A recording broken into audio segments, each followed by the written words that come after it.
ఒకసారి ఢిల్లీ సచివాలయానికి అధికారులు సీల్ వేశారు. లెఫ్టినెంట్ గవర్నర్ ఆదేశాలతో ఈ సీల్ వేసినట్టుగా తెలుస్తోంది. బ్రేకింగ్ చూస్తున్నాం మనం. సెక్రటేరియట్ నుంచి కీలక పత్రాలు మిస్ కాకుండా ఉండేందుకే ఈ చర్యలు చేపట్టినట్టుగా మనకు తెలుస్తోంది.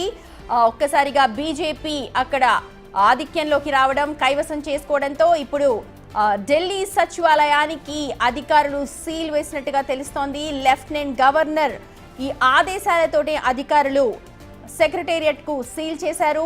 సెక్రటేరియట్ లోపల ఉన్న ఇంపార్టెంట్ డాక్యుమెంట్స్ ఏవైతే ఉన్నాయో అవన్నీ కూడా మిస్ కాకుండా ఉండేందుకే ఈ యాక్షన్స్ చేపట్టారు అన్న ఇన్ఫర్మేషన్ వస్తోంది. అయితే ఆప్ పార్టీ నేతలు ఏవైనా మిస్ హ్యాండిల్ చేసినా లేకపోతే ఏమైనా దాచుకొని ఉంటే అవన్నీ కూడా బయటకు రాకుండా, వాళ్ళు తీసుకెళ్లకుండా ఇమీడియట్ గా ఈ ఎఫెక్ట్ చూపించారని చెప్పుకోవాలి. ఎల్జీ అలర్ట్, లెఫ్టినెంట్ గవర్నర్ ఒక అలర్ట్ అయితే పాస్ చేశారు. ఢిల్లీ సెక్రటేరియట్ కు సీల్ వేయమని చెప్పి అధికారులకు ఆదేశాలు జారీ చేశారు. దీంతో అధికారులు హుటాహుటిన ఢిల్లీ సెక్రటేరియట్ కి చేరుకొని అక్కడ సీల్ వేశారు. సెక్రటరీలో ఉన్న ఇంపార్టెంట్ డాక్యుమెంట్స్ ఏవి కూడా బయటకు రాకుండా, మిస్ కాకుండా ఫ్యూచర్ లో తమకు హెల్ప్ఫుల్ గా ఉండే విధంగా చేసుకోవడానికి లెఫ్టినెంట్ గవర్నర్ ఆదేశాలు జారీ చేసినట్టుగా తెలుస్తోంది. ప్రస్తుతం బీజేపీ ఆవరణలో అంటే పార్టీ కార్యాలయాల దగ్గర సంబరాలు అయితే మిన్నంటుతూ ఉన్నాయి. డాన్సులు వేస్తూ ఉన్నారు, స్వీట్లు పంచుకుంటూ ఉన్నారు. మా ప్రతినిధి శివ ఉన్నారు ఢిల్లీ నుంచి మనకు లేటెస్ట్ అప్డేట్స్ అందించడానికి. శివ, బీజేపీ అయితే మొత్తం కాంకర్ చేసుకుంది. సాఫ్రోనిజం అక్కడ మనకు కనిపిస్తోంది. ఢిల్లీని ఎన్నో ఏళ్ల కల సాకారం చేసుకుంది. దీంతో ఇప్పుడు మనం చూసినట్టుగా విజువల్స్ లో సంబరాలు అయితే అంబరాన్ని అంటుతూ ఉన్నాయి.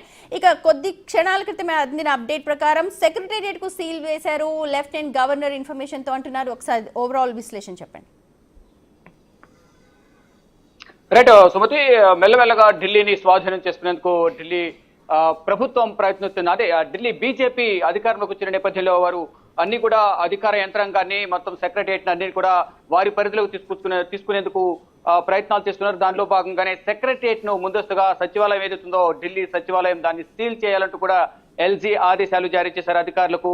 ఎటువంటి డాక్యుమెంట్స్ కూడా, కీలక డాక్యుమెంట్స్ ఏవి కూడా బయటికి రాకుండా, వాటిని ఎవరు కూడా వాటిని దుర్వినియోగం చేయకుండా ఉండే విధంగా కూడా కీలక డాక్యుమెంట్స్ కానీ అక్కడే ఉండే విధంగా చర్యలు తీసుకునేందుకే సచివాలయాన్ని, మొత్తం గవర్నమెంట్ ఆఫీస్ సంబంధించిన కార్యాలయాన్ని కూడా సీల్ చేయాలంటూ కూడా LG Delhi lieutenant governor Vijay Kumar Saxena అధికారులకు ఆదేశాలు జారీ చేశారు.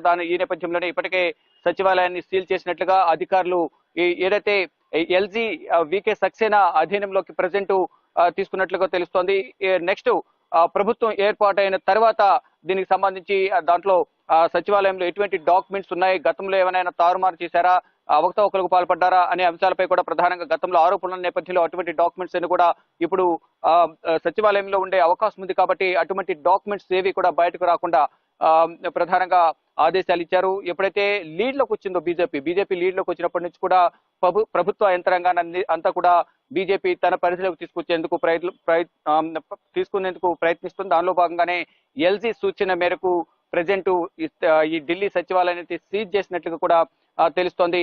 అంటే ఒకవైపు మాజీ సీఎం అరవింద్ కేజ్రీవాల్, మాజీ డిప్యూటీ సీఎం మనీష్ సిసోడియా మరియు సత్యేంద్ర జైన్ వీరందరూ కూడా ఓడిపోవడంతోనే ఇక్కడ నైరాశ్యంలోకి వెళ్ళిపోయింది ఆమ్ ఆద్మీ పార్టీ. మరిన్ని కష్టాలు తప్పేలా కనిపించడం లేదు ఆమ్ ఆద్మీ పార్టీకి, ఆమ్ ఆద్మీ పార్టీ నేతలకు. గతంలో ఏదైతే ఆరోపణలు వచ్చాయో ఢిల్లీ జల్ బోర్డు కానీ, ఇటు వక్ఫ్ బోర్డు సంబంధించి అమానతుల్లా ఖాన్, ఆమ్ ఆద్మీ పార్టీకి సంబంధించిన అమానతుల్లా ఖాన్ విజయం సాధించినప్పటికీ కూడా దానిలో కూడా అరవింద్ కేజ్రీవాల్ కు భాగస్వామ్యం ఉంది అనేది ప్రధానంగా ఆరోపణలు వస్తున్నాయి. దానికి సంబంధించి మరోవైపు మనీష్ సిసోడియా ఇటు ఢిల్లీ లిక్కర్ పాలసీ కేసులో ఉన్నారు. ఇటు విద్యారంగానికి సంబంధించి అనేక విధాలుగా సహకరించినప్పటికీ, కీలక నిర్ణయాలు తీసుకున్నప్పటికీ దానిలో కూడా అవినీతికి పాల్పడ్డారనేది మనీష్ సిసోడియాపై అనేక ఆరోపణలు వినిపిస్తున్నాయి. ఇక ఢిల్లీ జల్ బోర్డుకు సంబంధించి ఢిల్లీ ప్రజలకు ఫ్రీ వాటర్ ఇస్తున్నప్పటికీ కూడా దీనిలో కూడా అవినీతికి పాల్పడ్డారు అరవింద్ కేజ్రీవాల్ అనేది మరొక ఆరోపణ వినిపిస్తుంది. ఈ నేపథ్యంలో దానికి సంబంధించిన డాక్యుమెంట్స్ అన్ని కూడా సచివాలయంలోనే ఉంటాయి. కాబట్టి ఆ డాక్యుమెంట్స్ అన్ని, కీలక డాక్యుమెంట్స్ అన్ని కూడా తారుమారు కాకుండా, బయటకు రాకుండా ఉండే విధంగా కూడా ముందు ఈ సీల్ నిర్ణయం అయితే తీసుకున్నారు. ప్రజెంట్ సచివాలయాన్ని సీల్ చేశారు. తర్వాత తదుపరి ఎలక్షన్ కమిషన్ అధికారికంగా ఢిల్లీలో బీజేపీ విజయాన్ని అధికారికంగా ప్రకటించిన తర్వాత ఆ డాక్యుమెంట్స్ అని కూడా వారు తీసుకుని, దాంట్లో డాక్యుమెంట్స్ ఏ డాక్యుమెంట్స్ ఉన్నాయో, డాక్యుమెంట్స్ మిస్ అయినా లేదా ఒకవేళ డాక్యుమెంట్స్ మిస్ అయితే అధికారులను విచారించి ఎవరు తీసుకెళ్లారో డాక్యుమెంట్స్, వాళ్ళు ఎవరికి ఇచ్చారనేది కూడా మొత్తం విచారణ జరిపే అవకాశం అయితే ప్రధానంగా కనిపిస్తోంది. ఇప్పుడు దాదాపు బీజేపీ విజయం ఖాయమైంది. ఆమ్ ఆద్మీ పార్టీకి సంబంధించిన కీలక నేతలందరూ కూడా ఓటమి పాలయ్యారు. ఇటు న్యూఢిల్లీలో అరవింద్ కేజ్రీవాల్ 3182 ఓట్లతో పరాజయం పాలయ్యారు. పర్వేష్ సింగ్ విజయం సాధించారు. మరోవైపు అతిషి ఒక్కరే మాజీ సీఎం ప్రజెంట్ ఢిల్లీకి సీఎంగా ఉన్న అతిషి మాత్రమే విజయం సాధించారు. మిగతా కీలక నేతలందరూ కూడా పరాజయం పాలైన నేపథ్యంలో ఈ అవినీతే ప్రధానంగా వారి ఓటమికి కారణం అనేది బీజేపీ చెబుతోంది.